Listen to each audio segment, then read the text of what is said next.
Hello, beautiful soul. My name's Chelsea. I'm an intuitive wellness coach, and I wanted to talk to you today about the energy of your house.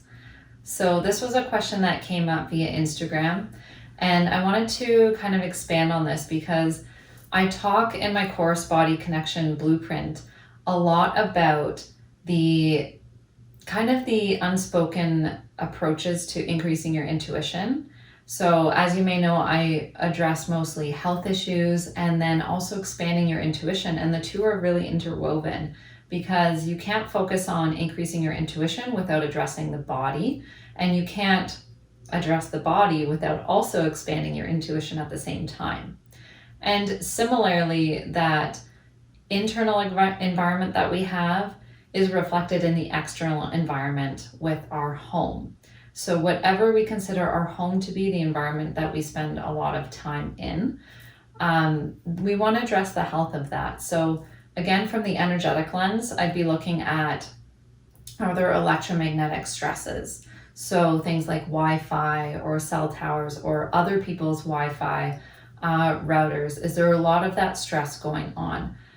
The bedroom is the place where you want it to be the most quiet and the most restorative and relaxed. So if you can only focus on one place in the house, it would be the bedroom. I do have discount codes for a product from Aries Tech, and I'm going to do a separate video on that because I find it's really useful, and I've had a history of using their products when I was going through a lot of challenging times with my own sensitivity to electromagnetics. But that's one component that I'd be looking at. I'd also be looking at, this comes up a lot with clients, oddly enough, to the point where at one point I was considering doing just house clearing, so to speak. But it comes up a lot where the land that the house is on, or something with the neighbors, or how the windows are facing, or weird stuff going on outside energetically, it can be balanced better. So that is a very individual process. Sometimes it's placing certain gemstones in certain areas of the house. Sometimes it's doing a energetic clearing of the house. Sometimes it's rearranging some things in the house. But that's another area that I would be looking at for the energetics of the space of the house. The other thing from a more environmental medicine perspective is, again, the electromagnetics, because electromagnetics will increase the intensity of things like viruses, bacteria, and also mold. So if there's visible mold in the home, that's something that you'd want to address, not by yourself, but with a professional who knows how to address that. And the electromagnetics will worsen the mold intensity generally. There's a lot of research to show that it becomes more pathogenic or aggressive or intense in the presence of certain electromagnetic fields. So that's another thing that you'd be looking for. Areas of water damage could be a sign of some mold growth there. And also assessing the symptoms of people in the house, additional fatigue, headaches, particularly when they come into the space. That's where, again, I'd be looking at electromagnetics, mold exposure, and then some of those weird, energetic, kind of spiritual pieces as well, which are much more common than you would think.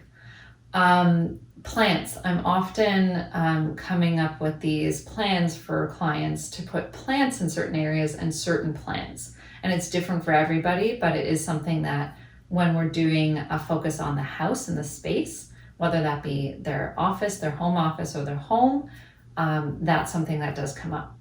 The energy of everyone in the house is also something to address. So in my course, Body Connection Blueprint, we talk about that in module 5, I believe, with relationships and how stepping into your own power can cause some friction at times in relationships. So that's really valuable information to have. But aside from that, there's ways that you can address actual relationships on the communication level, which is in the course. There's also ways you can energetically approach assisting a better balance in relationships. So that's a lot of what I do with clients too, is helping to reduce the friction and intensity of triggering topics and relationships through working with my client and helping them clear the situation or clear triggers within themselves. And again, there's some of that information in the course as well to give you kind of a baseline to start from, but that is also a more personal thing. There's then also the more like collective components at large. So the energy of the neighborhood, the energy of the country, the city, all of that. So you can also consider kind of creating a bubble or an environment around the house that's really clean and clear. And again, there's different things that you can do for this. So for example, sometimes I've told clients to take salt and put it in certain corners of their property, light certain colored candles, use Palo Santo or other clearing things, use certain gemstones in certain areas. It's really a guess as to what will come up because I have no idea. I don't have a list of, this is what every person is going to do. It's so individualized, and I hear from that person's field what their body requires to balance the home for their needs. So it can come up with all sorts of what I would consider even to be sort of strange things, but it makes sense for when we look at the energy. So I hope that gives you some considerations in regards to balancing the home and the energies of the home and what kind of things to look out for and consider. If you have any other follow-up questions to this, please feel free to drop it below this video, and I'd love to explore and expand on anything that you have questions on. And if you wanted to reach out to work with me in a more specific and personalized way, joyfulbodymethod.com is my website, and you can book a strategy session, no obligation, just to chat with me and see if a program is the right fit for you. Otherwise, I have clarity consults, which are a one-off session to just get further insights into things like the energy of the home, if that's one of the main blocks that you're focused on. I hope that helps, and until next time, be well, stay well, take care.